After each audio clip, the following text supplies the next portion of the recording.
Bienvenidos a este vídeo en el que vamos a intentar hablar sobre el teorema de Bolzano-Weierstrass. Por supuesto que lo primero va a ser poner la definición. Después de poner la definición vamos a verlo con unos pequeños ejemplos para ver, gráficos claramente, para ver cómo funciona. Primero, la definición. Pues tengamos una función. Por supuesto, tiene que ser continua, es decir, tiene que cumplir la definición de continuidad. Y nos situamos, por supuesto, en un intervalo cerrado y acotado, no en ningún intervalo que nos incluya ningún infinito. Recuerdo que tiene que ser continua la función. Si, por ejemplo, se va hacia alguna discontinuidad, o sea, esa función en ese intervalo tiene alguna discontinuidad, que por cierto, ¿sabes lo que es una discontinuidad? En ese vídeo puedes saber lo que es y los tipos que hay. Pues bueno, si tiene alguna discontinuidad, vamos a tener que coger intervalo cerrado y acotado. Es decir, que lo tengamos fijo. Dentro de ese intervalo la función va a alcanzar un máximo y un mínimo absolutos, por el cual vamos a ver lo siguiente, que la definición en forma más formal es que existan dos valores, alfa y beta. Esos dos valores van a estar dentro del intervalo cerrado y acotado a b, que propone que pertenezcan a ese intervalo, tales que los valores de las imágenes, por ejemplo, el valor de f de alfa sea menor o igual que f de x y menor o igual que f de beta. Por supuesto, para todos los valores que cojamos de x que estén dentro de ese intervalo. Vamos a explicarlo ahora bien y vamos a decir qué significa cada cosa.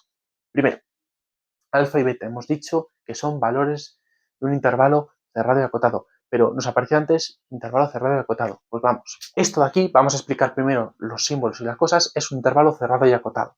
Entonces, si es un intervalo cerrado y acotado, pues vamos a ver que dentro del eje de las x vamos a coger de un valor a un valor p.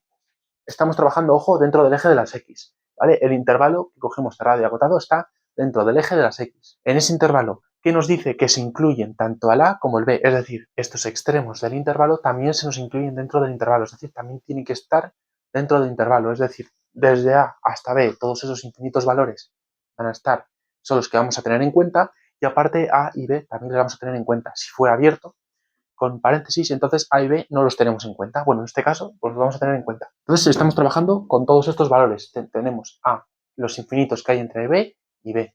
Esos son los que vamos a trabajar. Siguiente cosa que tenemos que tener en cuenta. ¿Qué nos dice? Alfa y beta. Vale, alfa y beta van a ser cualquier tipo de número que se encuentre entre A y B. Ojo, y puede ser A y puede ser B, porque si están perteneciendo al intervalo, pueden tomar perfectamente los extremos. Entonces, vamos a poder decir que esas alfa y beta van a ser cualquier tipo de número que esté dentro del intervalo. Bueno, lo he puesto como x sub 0, pero vamos, dentro de nuestro intervalo A-B. Recuerdo, alfa y beta pueden ser tanto A como B, o como los infinitos números que hay entre A y B. Eso también hay que tenerlo en cuenta. Siguiente cosa. Nos dicen f, f y f de algo. F de x, ¿qué es? Es la imagen de un punto sobre una función. ¿Esto cómo funciona? Nosotros tenemos una función, la cual sigue una característica determinada, ¿vale? Por ejemplo, x cuadrado. Nosotros tenemos nuestra función x cuadrado. F de x es igual a x cuadrado, o y es igual a x cuadrado. Vale. Pues para cada valor que cojamos de x, se nos va a presentar un valor de y o un valor de f de x. Entonces, lo que nos quiere decir es que para cada valor de x de la función se nos va a presentar un valor de f de x. Entonces, dentro de este intervalo, para cada valor de x que cojamos, sean a los infinitos entre b o b, vamos a presentar un valor de una función. En este caso, f de x, que sería la imagen. Entonces, imaginémonos que en x cuadrado ponemos el intervalo a y b.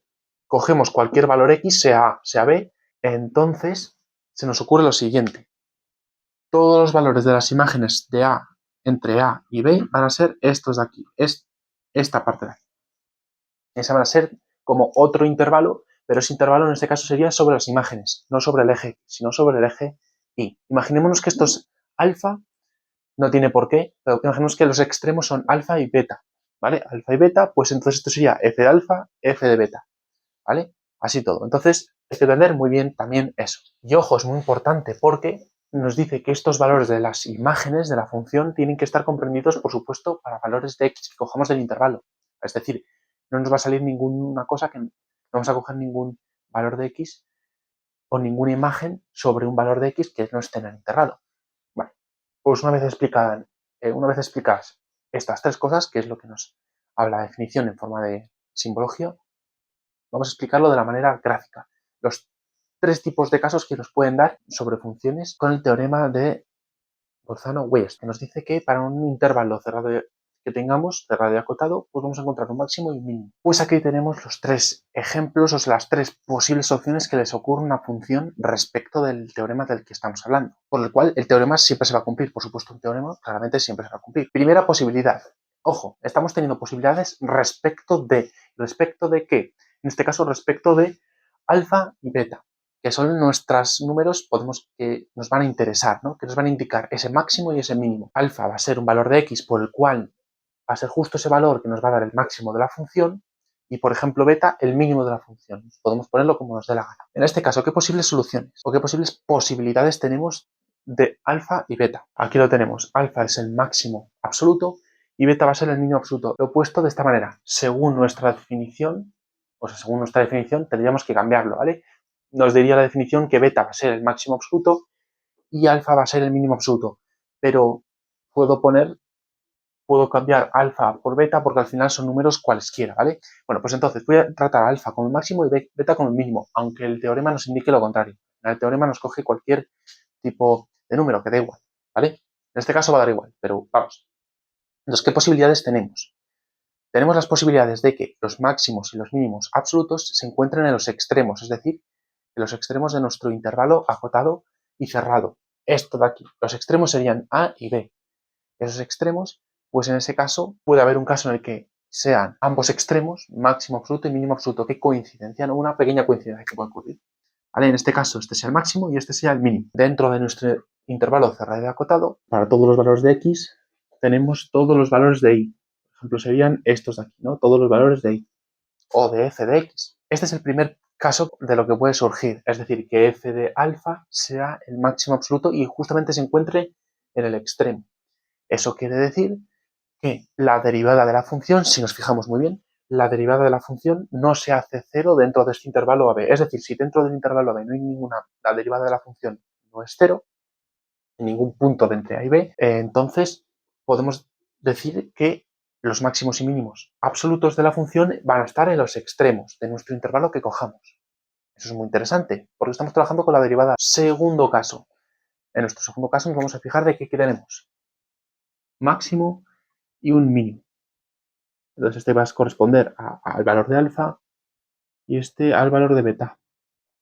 Entonces, si esto es alfa, esto será f de alfa. Si esto es beta, esto será f de beta. En nuestro segundo caso, lo que nos vamos a centrar es en lo siguiente.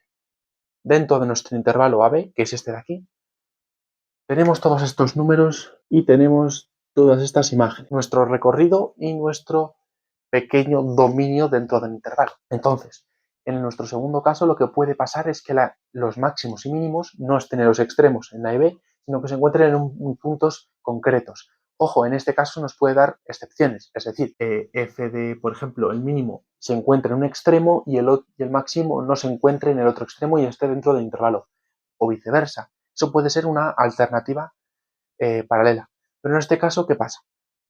Hay que ver la derivada de la función. Vemos que la derivada de la función se hace cero en este punto y en este punto, es decir, en alfa y en beta la derivada de la función es cero.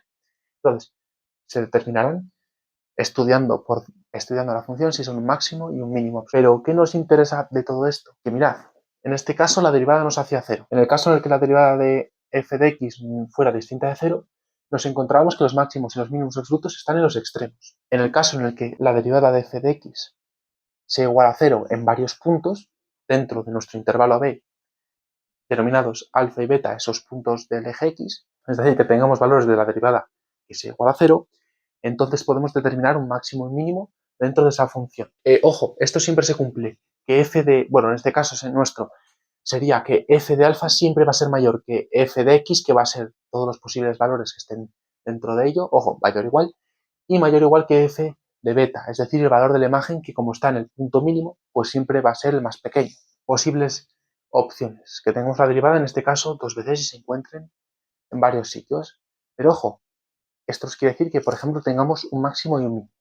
Y entonces la tercera opción nos lleva a lo siguiente, que es una opción un poco más abierta, porque dentro de un intervalo AB tenemos, por ejemplo, si estudiamos la función dentro de ese intervalo, pues imaginémonos que determinamos que tenemos dos máximos y un mínimo. Pues entonces va a pasar lo mismo que en este, que tengamos valores de alfa, por ejemplo, alfa 1 y alfa 2, y valores de beta. Ojo, si estos valores de f de alfa 1 y f de alfa 2 son iguales, entonces podemos determinar dos puntos alfa 1 y alfa 2 que tengan el máximo absoluto de la función. Si encontramos, imaginémonos que tenemos dos máximos, pero uno es más grande que el otro, pues entonces vamos a tener un valor máximo absoluto, un máximo relativo y un mínimo absoluto en este caso. Si hubiera más mínimos, pues habría que trabajarlo con lo mismo. Bueno, pues estas serían las posibilidades, que hubiera más de un alfa y también más de un beta, que nos indiquen máximos y mínimos absolutos o relativos. Y hasta aquí sería el entendimiento del teorema de Bolzano-Weierstrass. Te espero con el siguiente, que es el teorema de Bolzano. Hasta el próximo vídeo.